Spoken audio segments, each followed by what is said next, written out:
De la fiche de savoir géographique numéro 2 que vous pourrez trouver dans l'intercalaire bleu de votre cours et qui s'intitule Les pays de l'Union européenne. Il s'agit ici uniquement d'un correctif à l'attention des élèves qui ont réalisé le dossier au préalable. Alors vous voyez sur la gauche les feuilles que vous êtes censés prendre, à savoir la page 3, la page 4, 5, avec la carte des pays de l'Union européenne, et alors le 6, qui est un petit jeu à réaliser à la fin. Et alors à droite de l'image, vous voyez, en fait, c'est la carte des pays de l'Union européenne que j'ai agrandie avec les numéros qui seront annotés, que je vais vous expliquer par après.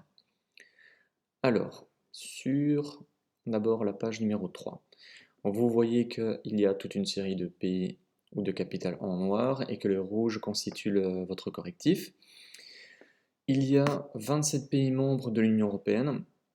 Le tableau en montre 28, ce qui est normal puisque nous avons le Royaume-Uni, vous voyez ici avec la flèche, Royaume-Uni, qui a été membre de l'Union européenne et qui est sorti depuis 2020. On commence par les 6 pays fondateurs de l'Union européenne, les 6 pays fondateurs depuis 1957, avec donc l'Allemagne en numéro 1, donc c'est Berlin, Belgique, Bruxelles, France, Paris, Italie, Rome, Luxembourg, les Pays-Bas, Amsterdam. Faites bien attention à l'orthographe des mots, prenez le temps d'écrire, prenez le temps également de mettre une majuscule à chaque pays et à chaque capitale, c'est important. En 1973, nous avons 3 nouveaux pays qui arrivent dans l'Union européenne, avec le Danemark pour Copenhague, l'Irlande avec Dublin, le Royaume-Uni avec Londres, et puis plus loin, nous avons la Grèce en 1981 avec Athènes. En 1986, nous avons l'Espagne pour Madrid et le Portugal avec Lisbonne, qui se trouve à la page suivante.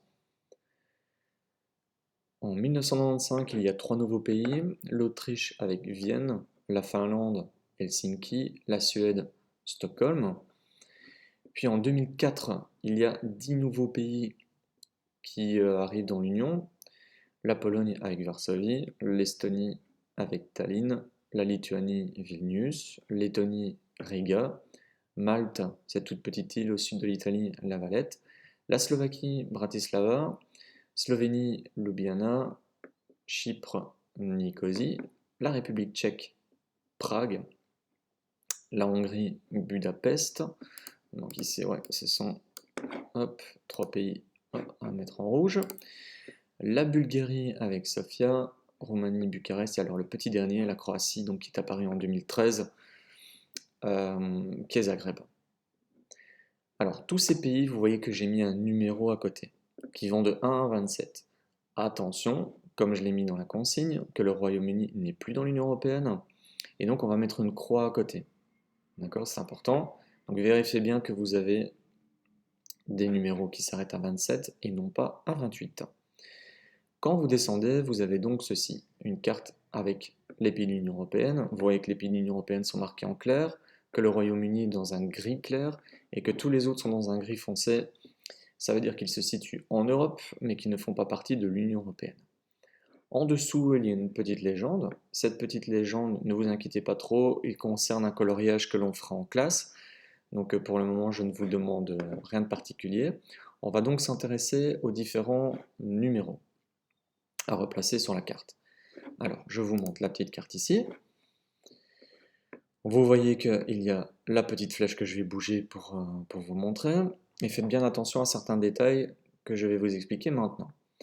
Alors, nous avons tout d'abord les 6 premiers pays. Numéro 1 ici, Allemagne. Numéro 2, Belgique. Le 3, la France. Et si vous descendez, vous voyez qu'il y a une petite île qui s'appelle la Corse, qui fait également partie de la France. Et donc, on va mettre un numéro 3 également sur l'île. En 4, l'Italie. Également, il y a 2 îles. Il y a la Sardaigne ici, et puis la Sicile au sud-ouest. Numéro 5, c'est le Luxembourg, et le numéro 6, les Pays-Bas. Alors, on prend les 3 pays suivants. On a le Danemark, numéro 7. Le Royaume-Uni, qui était dans la liste, ne sera pas le numéro 8. Donc, pardon, c'est l'Irlande qui sera le numéro 8. Par contre, le Royaume-Uni ne sera pas le 9. et on mettra simplement une croix. On mettra une croix ici, vous voyez, et une croix également sur la partie au nord du 8, parce que c'est également le Royaume-Uni, ça fait partie du Royaume-Uni, c'est ce qu'on appelle l'Irlande du Nord. Alors pour le 9, nous avons la Grèce, ici, sud de l'Europe, le long du bassin méditerranéen.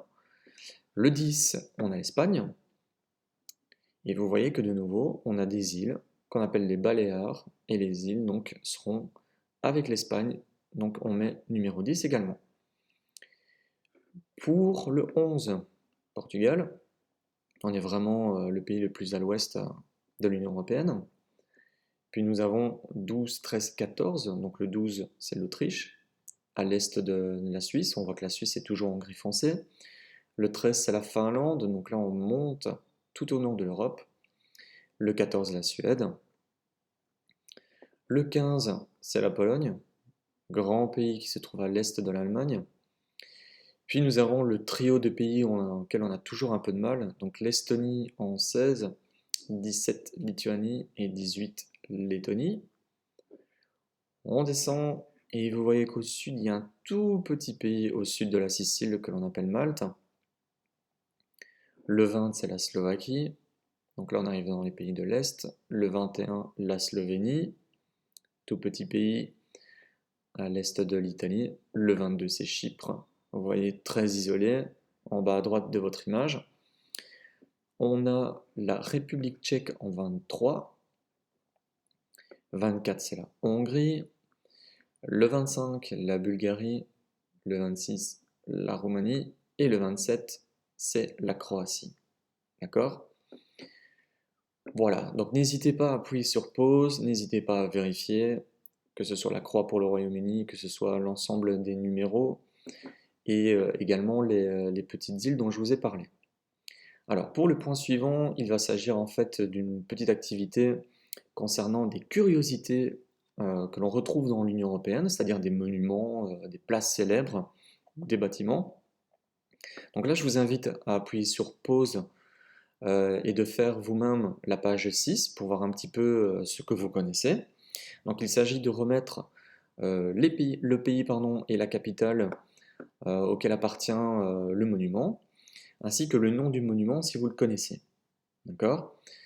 Une fois que vous avez fini, vous rappuyez simplement sur Play pour la correction. Pour ceux qui ne veulent pas attendre, simplement vous écoutez jusqu'au bout et je vous donne les réponses directement. Alors, nous avons ici donc 6 curiosités. La première curiosité, eh bien, c'est la Grand Place qui se situe en Belgique, à Bruxelles. À droite, nous avons la Tour Eiffel, avec comme capitale ici, ça sera la ville de Paris, en France. Alors, je ne m'attarde pas sur les explications de ces monuments, je le ferai en classe, avec notamment la télé interactive. Vous avez en 3 le Colisée qui se situe à Rome, donc en Italie. En 4, c'est un temple qui se trouve à Athènes, donc en Grèce. Ce temple s'appelle le Parthénon.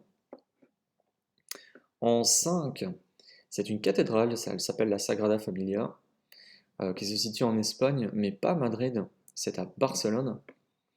Et alors, le dernier, c'est la Petite Sirène, que l'on retrouve au Danemark, dans sa capitale qui est Copenhague. Voilà, n'hésitez pas à revenir sur la vidéo si vous avez besoin de reprendre quelques notes. Prenez le temps de bien vérifier et moi je vous retrouve plus tard dans une autre vidéo. Voilà, bonne journée.